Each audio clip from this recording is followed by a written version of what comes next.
Rebeca Nader, bienvenida. Te agradezco mucho que hayas venido a platicar conmigo. Muchas gracias a ti. Y te invito porque en estos días se han estado dando reuniones de trabajo, mesas de trabajo específicamente para avanzar en aquello que hace un mes apenas otra vez volvió a hablar el presidente, que es la posibilidad de que se aplique el mecanismo de amnistía sobre personas que están injustamente privadas de la libertad.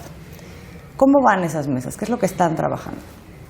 Bueno, pues en efecto, el pasado 30 de julio, el presidente en la mañanera indicó, le dio instrucciones a la licenciada Olga Sánchez Cordero y al consejero jurídico Julio Scherer para empezar a hacer trabajos precisamente de liberación a personas que están injustamente privadas de su libertad. Esta motivación del presidente sale de una pregunta de un reportero que le pregunta por gente que está ahí por robar pan, ¿no? En razón de que tienen mucha hambre y robo de famélicos.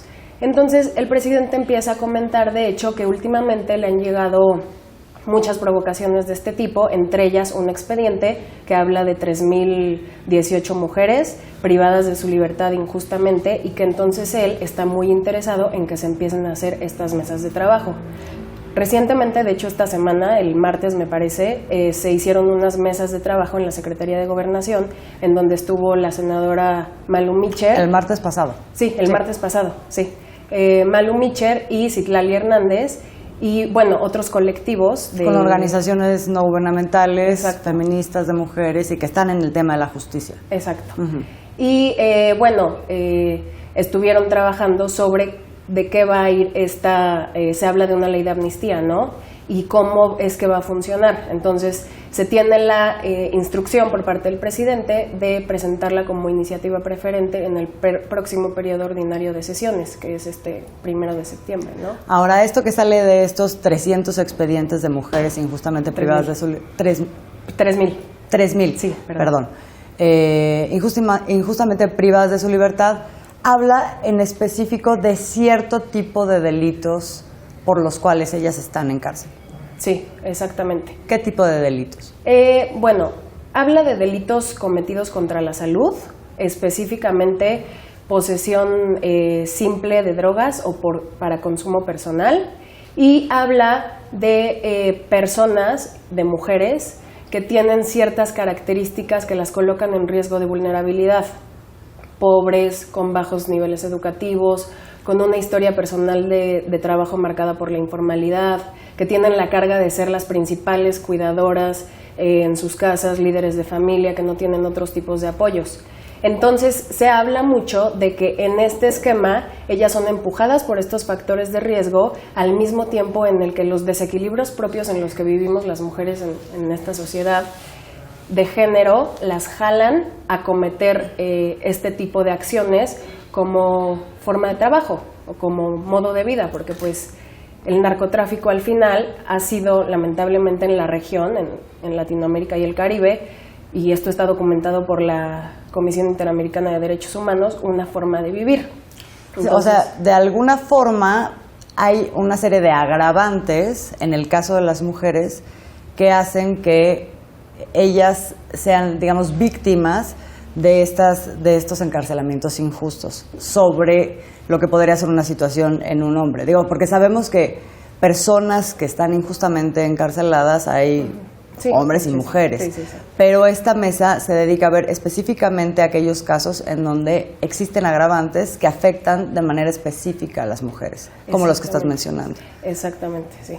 ¿Qué otro tipo de situaciones están? Se ha hablado también de atender los casos en los que hay mujeres privadas de su libertad en razón de la criminalización del aborto, que es un tema en el que se ha avanzado mucho recientemente. Sin embargo, todavía hay situaciones en estados en donde se sancionan, por ejemplo, como un delito, homicidio en razón de parentesco, ¿no?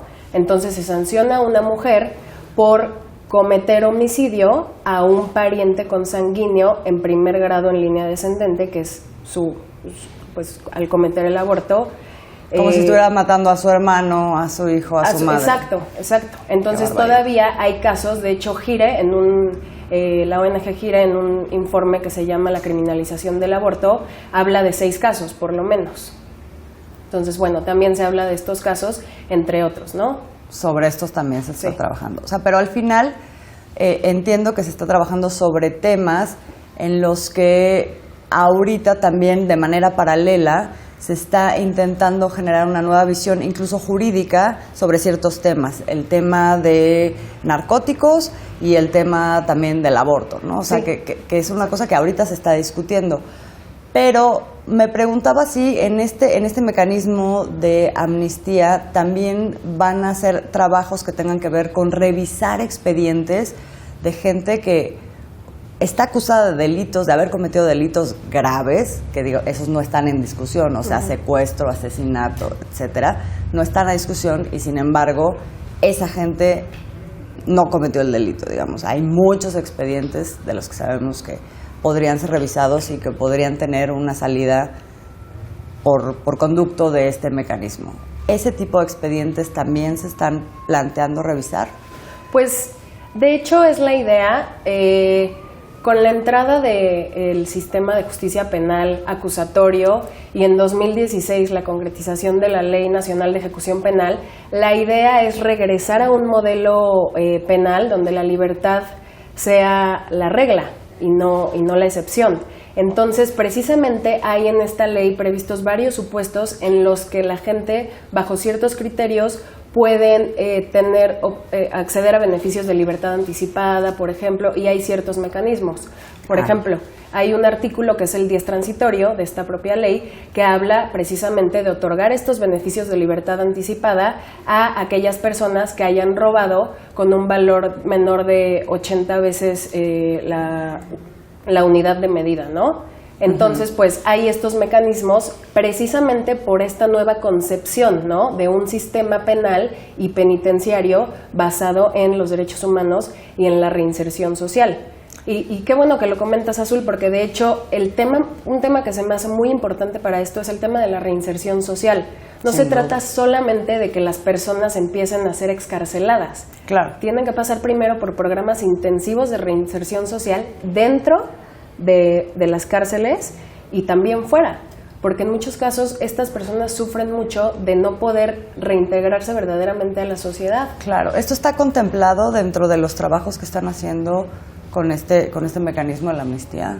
Pues es algo que tendría que estar contemplado. De hecho, es algo que son ejes fundamentales de las organizaciones que están, que son punteras en estos procesos, como Equis Justicia para Mujeres, WOLA. Es uno de sus ejes, definitivamente, y creo que tienen que estar, ¿no? No podemos basarnos en un modelo de excarcelación sin que haya políticas direccionadas para empezar, por ejemplo, devolverles la personalidad jurídica, o sea, darles otra vez su credencial para votar en un periodo, pues, rápido, ¿no? O sea, se está tardando aproximadamente entre 8 meses y 1 año y medio para que vuelvan a tener credencial de elector. Entonces, claro, porque si no sabemos que, o sea, las condiciones están dadas para que inmediatamente regresen, ¿no? Exacto, sí, no. ¿Tienes idea de más o menos cómo están planteando hacer, o sea, estos trabajos, hacia dónde están apuntando, cómo le van a hacer? ¿Van a revisar expediente por expediente? Hay millones de expedientes. Sí, pues definitivamente se tiene que hacer un proceso conjunto muy fuerte, no solamente de una instancia nacional, sino de un proceso colaborativo de varias instituciones, pero el propio presidente en aquella mañanera habló un poco de que se llevaría un proceso por parte directamente de la Secretaría de Gobernación. Entonces, probablemente sea un proceso que tenga o encabece la Secretaría de Gobernación directamente la licenciada Sánchez Cordero, pero también me imagino que en conjunto con el Instituto de Reinserción Social de la Ciudad de México, en conjunto con el órgano administrativo de readaptación social, con demás instituciones que tienen forzosamente que estar en esta política integral, porque eso es, ¿no?, una política integral que va a cambiar la concepción de el encarcelamiento por delitos que realmente no aquejan ni laceran la sociedad, ¿no? Entonces se tiene que hacer un esfuerzo totalmente conjunto. Ese es el enfoque. Ese es el enfoque, de este mecanismo de amnistía. Sí. O sea, sacar de la cárcel a quienes, digamos, están ahí adentro representando cierto tipo de delitos o que se les ha acusado de cierto tipo de delitos que no tienen, a partir de este momento o de estas discusiones que están generando, que no tienen esta carga social. Exacto. Ese es el enfoque. Exacto, sí. Ok. ¿Hay algún estimado de cuánto tiempo más se van a tardar en ya empezar a implementar? Pues no hay algún tiempo estimado, pero si todo sale conforme a la instrucción del presidente y si de este análisis se establece que hay posibilidades jurídicas, materiales, sociales, políticas de presentar esta iniciativa al Congreso y todo sale conforme a los tiempos legislativos, debería de estar funcionando en un periodo próximo, ¿no? Más porque es un tema principal y primordial en la agenda de este gobierno. El mismo presidente otra vez dijo el 30 de enero, declaró el cese a la guerra contra el crimen organizado. Evidentemente, después de que termina una guerra, tiene que haber regímenes de transición en donde se hagan todo este tipo de pues, reparaciones a la gente que sufrió los efectos de la guerra, ¿no? Entonces, es un tema que está en agenda nacional y no solo nacional, internacional.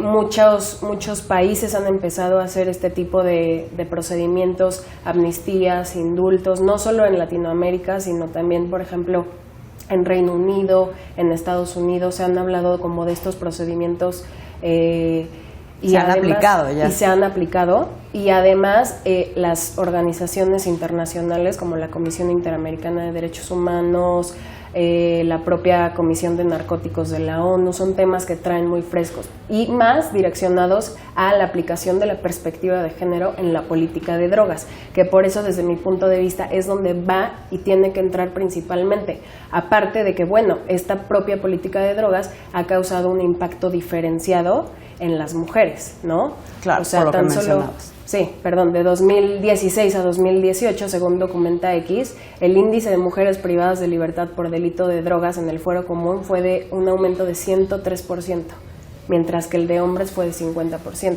Entonces, evidentemente hay un impacto fuertísimo diferenciado. Claro. Rebeca, me tengo que ir. Te agradezco mucho que me hayas venido a explicar todo esto. Pues vamos a ver cómo evoluciona todo este proceso con la amnistía que están queriendo implementar. Muchas gracias. Ay, ¿de qué? Gracias a ti.